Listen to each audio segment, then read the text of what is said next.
சென்னை பட்டினம்பாக்கம் கடற்கரையில் விநாயகர் சிலைகளை கரைப்பதற்கான முன்னேற்பாடு பணிகள் தொடங்கியுள்ளன. இதுகுறித்தான முழுமையான விவரங்களுடன் செய்தியாளர் ஜெபர்சன் இணைப்பில் இருக்கிறார். வணக்கம் ஜெபர்சன், முன்னேற்பாடு பணிகள் எந்த அளவுக்கு நடைபெற்று வருது, அது குறித்தான விவரங்களை பதிவு செய்யுங்க.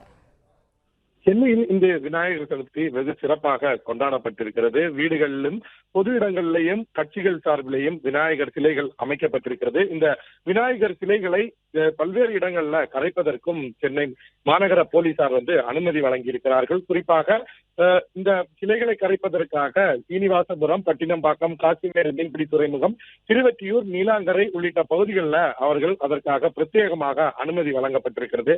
இந்த சிலைகளை கொண்டு கரைக்கும் போது அவர்கள் ஒட்டுமொத்தமாக கடல் மணப்பரப்புல பெரிய பெரிய சிலைகளை கொண்டு வாகனங்கள்ல கொண்டு வரும்போது எளிதில கொண்டு செல்லும் விதமாக கடல் மணப்பரப்புல கட்டிட கழிவுகளை கொட்டி அதில் அந்த வாகனங்கள் எளிதில செல்வதற்கான ஏற்பாடுகள் செய்யப்பட்டிருக்கிறது.